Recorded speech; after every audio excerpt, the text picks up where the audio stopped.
first ingredient is love, which you already all know. The second one is trust, because that love means that you trust that other person to take care of you and that you will take care of them.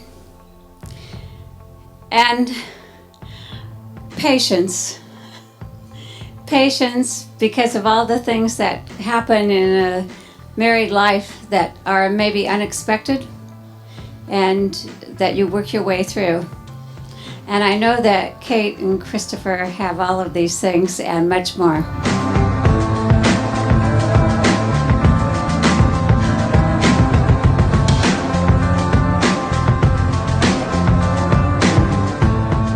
Hi, it's me, obviously.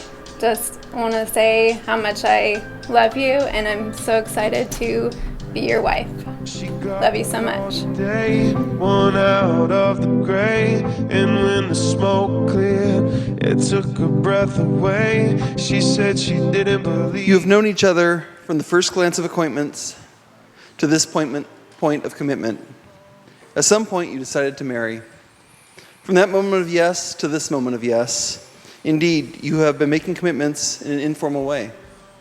All of those conversations that were held in the car, over a meal, or during long walks, all of those conversations that began with when we're married and continued with I will, and you will, and we will, all those late night talks that included someday and somehow and maybe, and all of those promises that are unspoken matters of the heart, all these common things and more are the real process of a wedding.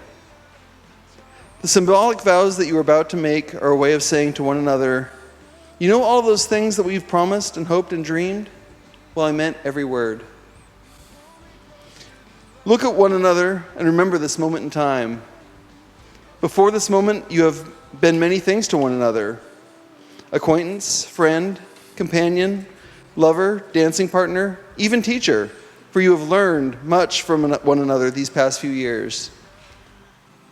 Shortly, you shall say a few words that will take you across the threshold of life, and things between you will never be quite the same.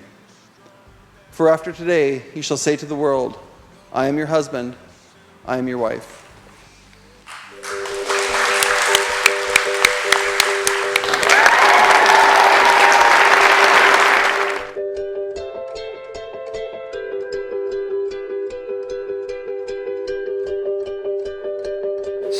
Kate, I love you. I can't wait for our awesome and amazing ceremony. I also can't wait for our amazing honeymoon, and I can't wait for our future together. I love you.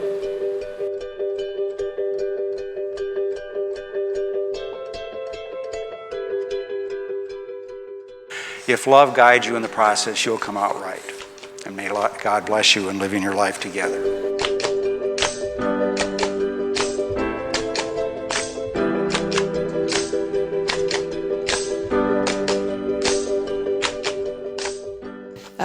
I first met Chris just 3 weeks after they began dating. And it was a short introduction, but I realized two things pretty quickly about their relationship that have remained constant. First, they are very, very affectionate with each other. If you spend any amount of time with the two of them, you've probably heard at least one of their nicknames for each other. And I promised I wouldn't disclose any of them, but I never knew there were so many terms of endearment. Right, Munkerson?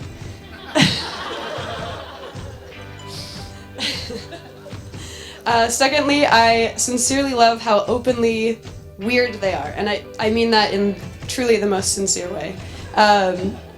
It shows that they're completely open with each other and comfortable around each other. There's a quote that really wraps up their weirdness, and it's actually by Dr. Seuss.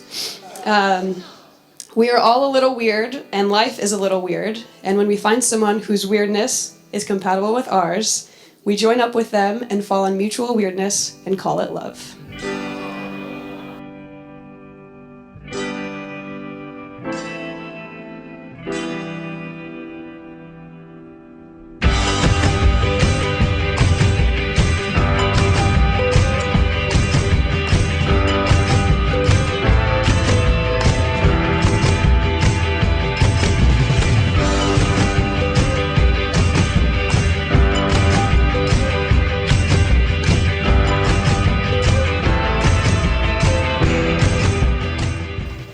I've known Chris since 9th grade, and we spent a lot of time together throughout high school, playing video games, doing homework, the usual things the boys of our age did. But something always stood out to me about Chris, and it's really easy to notice once you get to know him a little bit that he is the kind of person that likes to take life head on. He's the kind of person that faces the challenge straight on, is incredibly driven, and likes to view life as a test of himself, a test of his friends, a test of everyone he spends his time with. And I'm not trying to make his head big, I'm trying to point out how important it is that he found someone like Kate to match that with him. I don't think it's easy to match that, but he managed to find it. Someone that can attack life the way that he does, someone that can go with him on his journey where he will not accept any less than the best for himself and those that he loves.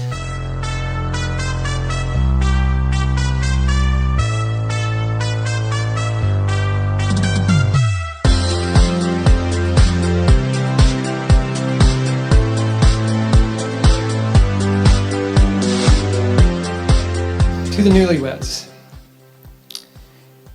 Catherine Rowan Irwin, now Catherine Irwin Hill.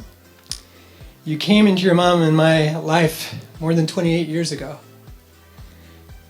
and changed our life for the better forever. You were a bundle of joy and full of spirit. You've grown into an amazing young woman that we admire greatly.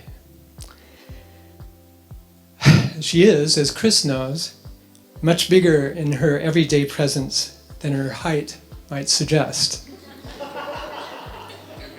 Chris knows this, and while he may easily dunk on her, Kate can dish it out with the best of them. So I do have some brief advice to this most beautiful of brides and her handsome husband, and that is communicate. And by that, I mean listen to each other. Your hearts are entwined and you can keep together forever if you do that. So I have two quick quotes. The first one is from André Malraux, who is a French writer. I had to look it up to see who he actually was. He said, "A happy marriage is a long conversation which always seems too short." May you live happily together all the rest of your lives. May you give each other the gift of joy, laughter, listening, support, and strength. And may you, as your mother has done for me, make each other better than you could have ever been on your own. To the bride and groom.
Chris and Kate, may your life together be marked by kindness, patience, forgiveness, and harmony, and most of all, by love.